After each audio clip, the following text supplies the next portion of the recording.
You remember Deirdre Amola from episode 2, Balance in Bali? Well, her Move Abroad Master Course is dropping in a few weeks, and she's partnering with Blaxit Global. I took the course back in June, and I can tell you firsthand, it is filled with gems. So I'm so delighted to bring this to the community. It's going to cover everything you need for your Blaxit, from budgeting, the visa process, to how to make money abroad, and so much more. Deirdre and I will be hosting a live event when the enrollment opens. Be sure to join the mailing list so you don't miss out. Visit blaxitglobal.com.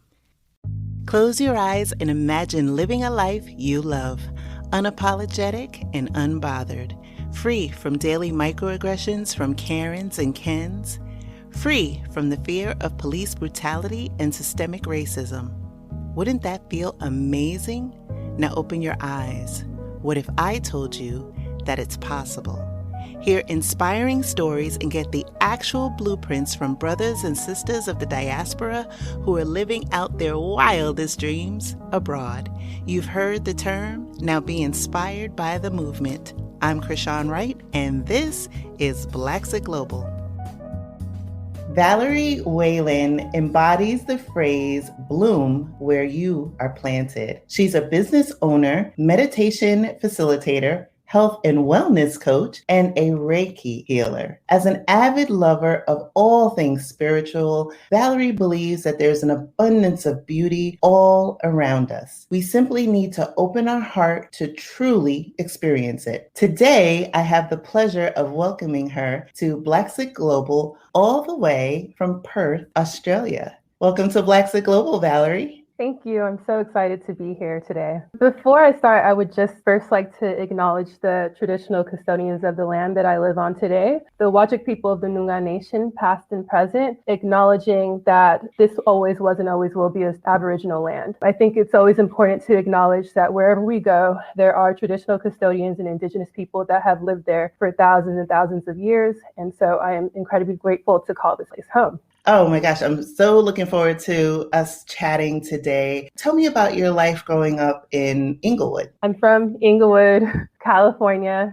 My parents actually migrated from Nigeria before I was born in their mid-20s, and they settled in Inglewood, California, and then of course they had myself, another sibling. My parents separated. Growing up in Inglewood was pretty similar to most young American and African American kids, that city life, spending a lot of time playing outside with predominantly Black and Hispanic friends, and really just trying to find myself amongst the noise. What did you do to kind of adjust? Some people play a musical instrument, some people kind of channel that and redirect it into physical activity. Can you talk a little bit about that? I'm 6'1", exceptionally tall for a woman. So I ended up playing basketball, being approached in high school to play. And I sort of started to find a certain level of self-confidence and self-worth through sports, and especially like a team sport like basketball. What position did you play? Well, I played power forward in high school, and then I moved on to play at Loyola Marymount University on a basketball scholarship. In there, I played a mixture of power forward and center as well. One really interesting experience was that every 4 years, our university would send us overseas. In my freshman year, I was still only 17 at this point. We flew to Australia, and I just remember being in awe, this new world, completely different from America. Yes, they speak English, but culturally quite different in many ways. And that kind of just sparked this sense of desire to explore more. It's just so important to actually just go and travel and see the different stories and narratives that exist around the world. It really helps for our own personal evolution and growth. Absolutely. Did you decide right away that you wanted to go to Australia, or were there stops in between? I was like everyone else. I was trying to get a job. And I graduated, during kind of when the bubble burst and we had that economic crisis. Mm-hmm. It was really difficult to get a job at that time. It took me, 6 months to land a decent job. And even then, because I'm from like the LA area, it's so competitive. that I took a job offer to live in the Bay Area. Initially, I was just following basically the blueprint that my parents set out for me. I think that's really common for a lot of people. We tend to avoid questioning the intentions of our parents and trying to fulfill their desires and dreams almost subconsciously. Definitely wasn't conscious of that. And I found myself in the corporate world in this cubicle and really questioning like the decisions I made to get to this point. Did my parents really dream this for me? Right. I was just like, wow, like everyone keeps, dreaming American dream. Hopefully I can achieve American dream. And it's really, I think a lot of people can relate to that as well. Because I just remember like looking around at my colleagues and just feeling, this really deep sense of sadness that was often unspoken and covered with, can't wait to have happy hour and all of these things to numb like the deep sorrow that we all had because we weren't living a fulfilling life. Interestingly, and I know we'll spend some time talking about, the current situation with the pandemic, but I think one of the things that has come out of it is that people have had to learn to adapt in different ways because their normal method of coping has been stripped away. So you can't, go to the mall and do retail therapy. You can't, I guess you could drink it away, but, there are things that, go to the gym or any of those other things, good or bad, that you did to kind of exist. I don't know if it's lost souls or broken souls or just people that, are living someone else's life. For you, you knew that that was not where you wanted to be. There wasn't anything special that I did to recognize that. I think it was just the continuous sense of emptiness that I couldn't ignore anymore. Going out and retail therapy wasn't really, it felt like I was just putting a Band-Aid over a pretty big wound. And so sometimes it means just really taking a look at yourself and asking yourself, is this really bringing me joy? And if it's not, starting to explore other ways that you can experience that on a daily basis. So you made your Blaxit. Definitely. And very early on. Yeah. When you started to do some serious research into deciding, hey, this isn't for me, I need to go somewhere else. How did you manage deciding on one, where to go, and two, because you are a Nigerian-American, your parents are from Nigeria, I'm sure that they had quite a lot to say about that. So, you can decide how you want to take the question. Maybe start with mom and dad and then location. Yeah, I love this question so much. If you have African parents, then they are definitely giving you the side eye. If you think, I want to follow my dreams, that's not a thing. Especially, I think that there was one thing that I definitely acknowledge is that, my parents gave up a lot to come to America, and they have lived most of their lives in survival mode. I think a lot of our parents have been that way. I guess if you're a millennial, it's been pretty good. We have our iPhones and our laptops and everything else, but that wasn't the case for my parents. When I did share that I was leaving, because I definitely bought my ticket before I told my parents, they wouldn't agree with it because they're not me. They don't see life the way that I see it, and I don't expect anyone to see life the way that I see it. So there's no reason why I should wait for someone to approve, because we usually respond based on our own perspectives and our own past experiences, and often out of fear. I let my parents know, this is something that I really need to do to really find myself. I feel incredibly unhappy in this situation. I've made this plan, and I just hope that you both can support me. And they did. I felt like they were holding back like their real feelings. They supported me all along the way. In terms of choosing Australia, or in particular Perth, which is like one of the world's most isolated cities, it really came down to having a mentor. So that was one focal point in my move abroad that really made a huge difference, having someone who believed in my potential. I took on 2 internships, and in the internship, I, came across an older gentleman who owned his own business, and I shared my dreams with him. He was super keen to support me. So I just asked, could you be my mentor and sort of hold me accountable? If I say I want to do it, then you can't let me run away from it. And he was more than happy to do that. He had contacts in Australia. He didn't have it in Europe because I wanted to move to Europe first, but he had contacts in Perth. And so he encouraged me to use my athleticism to see the world. your soul was seeking something so much more. And at that point in time, it's like everything conspired to get that to come together for you. And so having that mentor to guide you to understand what it is that you were seeking and searching for, I love the fact that they came together so well for you. Yeah, and you're completely right. As soon as you set that intention, life begins to unfold in really beautiful ways. So I think like if there is anyone that, especially, African Americans, Black people, if you feel like you're ready to move abroad, set the intention and trust the process.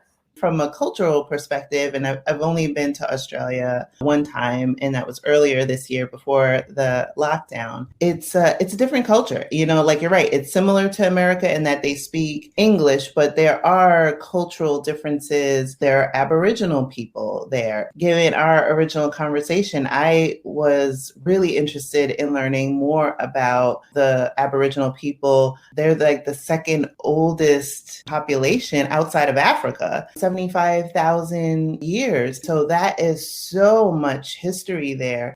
A lot of people forget or don't actually know that Australia has a Black history. So when you say the word Black in Australia, it means Aboriginal people, but it also means African people. There are also Torres Strait Islander people as well who are also indigenous to this land. So they make up about 500 different clans and over 200 languages. Unfortunately, about over 200 years ago, Australia was colonized by Europeans. We are part of the British Commonwealth, and a lot of Aboriginal people were slaughtered. There was this period, which was called the Stolen Generation, for 60 years. It was part of the policy of assimilation where young Aboriginal people were taken from their home, 5, 6 years old, 7 years old, and they were forced into government institutions and missions and adoption agencies because they believed that the best way to help improve Aboriginal culture was to erase it and erase the language. Actually, they had a study done in 1994, and they found that during that time, 1 in 3 Aboriginal children were taken from their homes. And those people still live today. This is not something that happened thousands and thousands of years ago. This actually ended in 1970. So I actually have friends whose parents are part of the Stolen Generation. And what you see, the result of that is PTSD, addiction to alcohol, anxiety, massive rates of suicide. About 20% actually in Western Australia, Aboriginal men are 20 times more likely to end up in incarceration. So I do want to just let everyone know also that when we talk about Black Lives Matter, that's deeply connected here in Australia. And there are protests happening continuously trying to elevate the voices of Aboriginal people and the atrocities that have occurred on this land. Absolutely. And it's important to raise that awareness because while Black Lives Matter and the rallying cry of the movement originated in the US, it has translated across the globe. And we have seen, protests erupt in different countries, whether it be because of atrocities that happen in those lands or in solidarity to the movement in the US. When I was doing some research about the Stolen Generation, I was struck by how much similarities it has to the struggle that many of us face in the US. And so I would definitely encourage people to do some research about the Aboriginal people, about the Stolen Generation, because it is important to know and understand that our struggle in some lands is universal, and we have to do as much as we can to draw attention to those issues as well. It's incumbent upon us as Black people to really be in solidarity with our brothers and sisters, because the colonists were not good people, clearly. Mm-hmm. And you spoke about that generational trauma. It's important to understand that for the mainstream culture, it's easy to point a finger and say, you guys are alcoholic, there's so much poverty, without paying attention to the trauma that has been passed from generation to generation. And to your point, these things are not in the far past. These are in the rearview mirror. Like, for example, in the States, there's movements to preserve Black cemeteries. My grandmother is in a segregated cemetery, and I'm 46 years old. So for people to think that slavery was a long time ago, that, what happened to the Aboriginal people, gosh, that's really sad. But, we honor them to pay attention to all of the issues and expose it and rip the Band-Aid off. It is painful, but we cannot erase it. And no matter how much you try to wish it away, it doesn't. We're here. We're fully realized human beings. We have a right to have a range of emotions and be unapologetic. And so I'm really glad we touched on that. But I want to take it a step further, because you have mentioned the rates of incarceration among Aboriginal people. And I know that while we will get into, your enterprises and things like that, I was struck by the fact that, especially now in this movement, that you've become a bit of an activist. So can you talk about that? It's interesting because I've always been a person that feels an immense sense of compassion for others, especially those who are part of the marginalized group. Here, definitely Aboriginal people. When I first arrived to Australia, my first friends were Aboriginal women. They're all Noongar women from down south, so southwest, Western Australia. And it was the first time within that group that I felt seen and celebrated for who I am rather than who people wanted me to be. And so I sat and I listened to their stories, and I always knew that whenever I had the chance that I would speak up against any of the atrocities that are happening currently now and in the past, and elevate their stories. I have been part of the Black Lives Matter movement here, and I wanted to share, as you touched on, the commonalities that African Americans and Aboriginal people share in terms of the past pain, as well as the anger and the frustration and the sorrow that still sits in a lot of our bodies, because we haven't been given space to heal. We're constantly being told that was in the past, life is better now. And it's just not the reality that we see.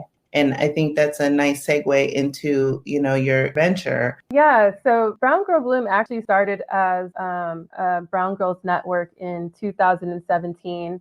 I had moved, actually, I should note that I had moved to Bali for a year. And when I came back, I moved to Perth, and I felt incredibly lonely. I realized that, oftentimes what we have, we don't really appreciate until we lose it. The sisterhood was something that it was innate.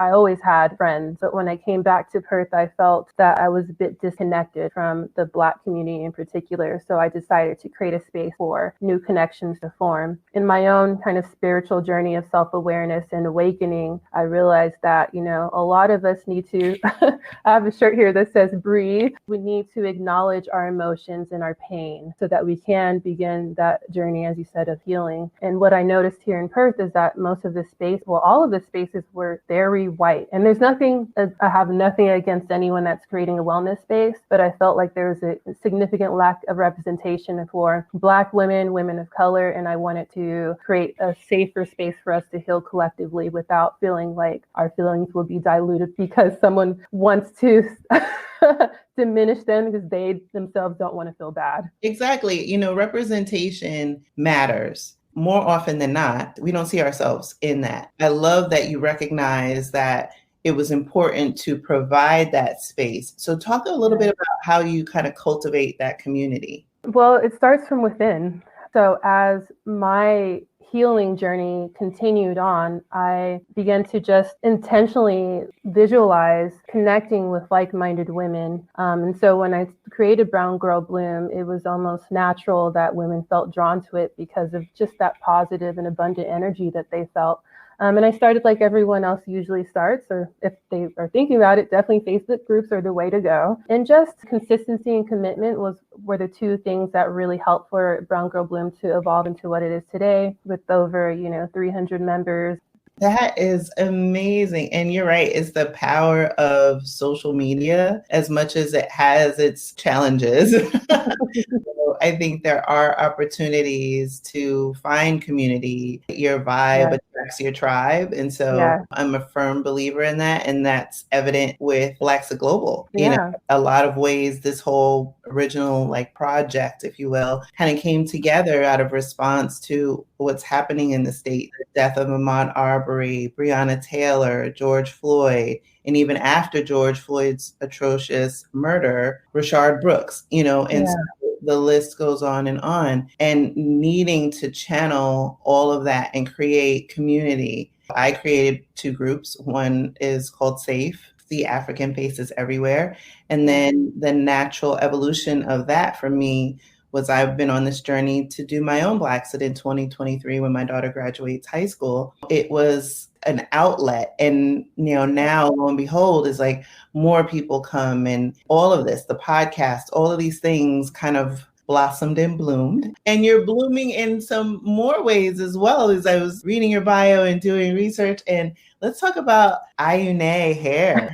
Everything that I create comes from within. So everything that I create is a reflection of my own personal journey.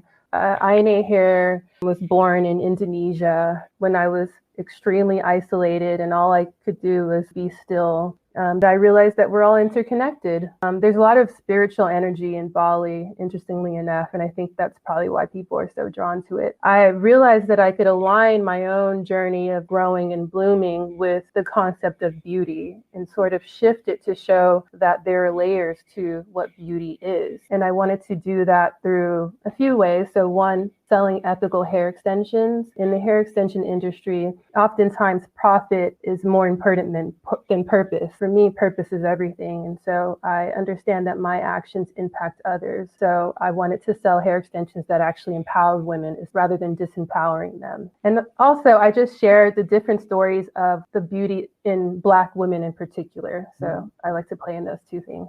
It's interesting. And, you talked about ethically sourced hair extensions. And for us as Black women, hair is always a controversial subject, whether it be our relationships with our hair, societal perceptions of our hair, and that plays into the workplace, self-esteem, but also the industry. The beauty industry in the US, especially as it relates to Black hair and Black extensions, are dominated by people that don't look like us. And I know you touched on purpose and profit. And so when you think about, where you go to get your hair, beauty supply store, they're dominated oftentimes by different Asian communities. And I'm just curious that in Australia, is that a similar phenomenon? No, interestingly enough, there aren't really many beauty supply stores in general. And so they're usually beauty salons that sell some hair. And it's really cool because if it's for Black women, then it's usually owned by like an African woman, but they're very far and few between. But the only issue I have with that still is that there's not this like emphasis on like where the products are coming from. And I do believe that if we want to live in a conscious and collective community where we all feel celebrated, then we also have to, as Black people, be mindful of the choices that we make and how they impact others. So we don't want to mirror Western colonial practices. We want to break those down and go back to the natural ways of living. If we look at our African ancestors, it was always about the community first. With Ayune Hair, I agree with you. That was one of the other reasons why I wanted to start a hair extension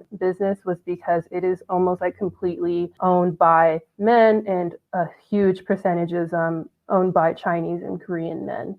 If the Black hair industry is like for us, then shouldn't we be the ones selling to one another? Exactly. Right. I'm like, I don't get that. I will say though as well that I always make a point of encouraging women to celebrate their natural beauty. So Ayune Hair is not about masking the way that you were naturally born. It's about celebrating the different forms of self-expression. So I've been natural since 2008, and I would never go back to relaxing my hair. But I also like playing with different looks. And if we look at, again, our ancestors, hair was a big part of like their creative expression. I love what you just said, because it's about being able to embrace your natural self in whatever form or fashion that is, and also being allowed to experiment. Other people, other cultures experiment with their hair. It's not seen as controversial or weird or out of place, or that they're assimilating. It's a way to express themselves. So there's a lot of history in our hair that, unfortunately, that knowledge hasn't been transferred or as widely known. And so I just love the mission of your company and how you're trying to, one, source things ethically, but also be like a full spectrum of beauty. Yes, definitely. It's all about the beauty of storytelling. And that is what, beauty really is. They're the layers of stories that we have lived and the future stories that we will tell. So it's about your journey and what you experience. So I often say that beauty is like the inner radiance that comes out. So there's no singular way of defining that. And that's what I use Ayune Hair to share. One of the things that I'm actually curious about is the pandemic. The US response is a bit of a hot mess. It's also kind of entangled with our elections that are coming up. Definitely, there's been a lot of attention to the oceanic countries, whether it be Australia or New Zealand, in their response to the pandemic. How has that been for you? Well, it's quite different from America. And I will say that, I constantly thinking about everyone in the US. I know that it's been incredibly challenging for everyone. And there are people that have lost lost family members. I mean, my mom is a nurse in an emergency room in Los Angeles. She kind of sees the worst. It's really distressing, to say the least. Here in Australia, well, Western Australia in particular, so there are some benefits. Like I mentioned initially, Perth is one of the most isolated cities in the world. And so that within itself meant that we had very little exposure to like COVID-19 cases. By March, they shut down all borders. They're still shut down, so you can't even travel outside of the state that you live in, which I think is actually a really great response to control the amount of cases that arise. Another thing is that we were forced into quarantine, which I know it's super annoying for people because, as humans, we're meant to expand. We're not meant to feel suppressed. And we also need human connection. It's actually a significant part of our well-being. It's one thing that the government did really well is that they are giving out payments to anyone that has lost their job. So we call them job seekers. And I think they're getting about 750. It might be a week or fortnight. I could be completely wrong on this, but they're still giving those out. So people are still able to pay their bills to a certain extent and cover expenses. So it's been really well controlled in here in WA. You did say something that I want to give a little explanation to. I've heard the term before, but you said fortnight, right? Oh, sorry. Yeah. Yes, fortnight. Yeah. So for people who have not heard that word, what does it mean? There are some Australian, because they say that Australians speak the Queen's English. Fortnight means every 2 weeks. At least where you are in Western Australia, it's under control in terms of the pandemic. How is, generally speaking, how is healthcare there? You have this experience in the US where healthcare is tied to employment and a different system. How is the system in Australia? So much better than America. We have universal healthcare here. It's called Medicare. So everyone is entitled to that as long as you're a permanent resident or you're an Australian citizen. So if you need to go to the hospital, the public healthcare system is just as good. I actually had to have ankle surgery a few years ago, and I didn't want to pay the private health insurance amount. It was like $5,000. So I decided to opt to be in the public system, and I was admitted within a few weeks, and it was amazing. Actually, the surgeon was better than the private surgeon. So incredible, because a lot of times when you hear other countries that have universal health care, especially in the US and US media, it's often, at least maybe not so much from the media as much as it is politicians that are trying to push their own agenda, is using oh, this is socialism, without people really understanding A, what it actually means, and B, being put in practice, where you have this opportunity when you're sick or just need a wellness check to go to a physician and be treated for whatever malady you have. It's interesting that, you had a better service experience being in the public system than going on a privatized system. This is definitely not something linked to socialism. It's just covering the basic needs of society, because I think Australia understands that everyone needs to have healthcare. If they're sick, they should be able to seek remedies to get better, and that no one should be unwell because they can't get coverage. It's just very backwards to me. And no one should go bankrupt because they got sick. I think there have been so many different experiences, people who have not gone and sought treatment because they were afraid of what the bill would be, and things like that. Or I also think about the many people who have been impacted by this pandemic in the States who either have recovered, were on respirators, whether they had insurance or not. If you're on a respirator or a ventilator for days, the ripple effect is at some point you're going to get a bill. You might exhaust your benefits. And so there is, in my opinion, likely a tsunami of other effects of this on an economic level in this country that we're ignoring. To me, you're right. It's not an issue of socialism. It's an issue of humanism. Yeah, there's no way around that. And I mean, it's likely that I've come to that understanding because I live here and live in a completely different reality and sort of waking up to the lies that we've been fed in America. For those of us especially that have realized that, we want to get out of the matrix and we want to Blaxit, there are opportunities to realize your dreams outside of this country. And doesn't mean that you disparage it, doesn't mean you hate it, doesn't mean you don't love your family that's still here, doesn't mean that everybody who looks like us needs to leave. It's to recognize that for us, our journey is different and it should be embraced and respected.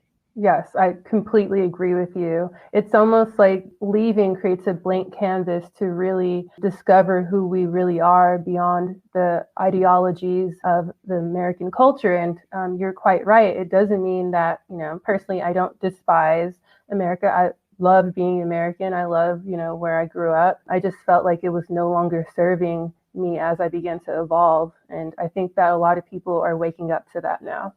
Absolutely. So in closing, where can people find you, Valerie? First, thank you so much again for inviting me to join you in this beautiful conversation. I always aspire to inspire other African Americans to really seek what true fulfillment looks like for them. And it doesn't, like you said, it does not always have to be on American soil. Challenges are inevitable. They will happen no matter where you go. But I think that there is beauty in the unknown and it's there for the taking. My social media channel where you can find everything else, Brown Girl Bloom and Ayune Hair, is on Instagram at Brown Belle Abroad. So that's Brown Belle, Belle, Abroad. Awesome. Well, it has been an absolute pleasure to have this conversation with you and to sit in sisterhood. I am so glad that we connected, and I look forward to watching you continue to bloom and evolve. And I'm just so thrilled to have this time to sit and converse with you. So thank you. Thank you so much. Thank you for listening to the Blaxit Global Podcast. For more information on today's episode, be sure to visit our website at blaxitglobal.com. Has this episode left you feeling inspired to begin your journey, but not quite sure where to start? Download our free guide with the top 5 questions you need to ask before planning your Blaxit. You can find that under the resources tab of our website. Remember, it's not only possible to live out your dreams unbothered and in full color, it is your birthright.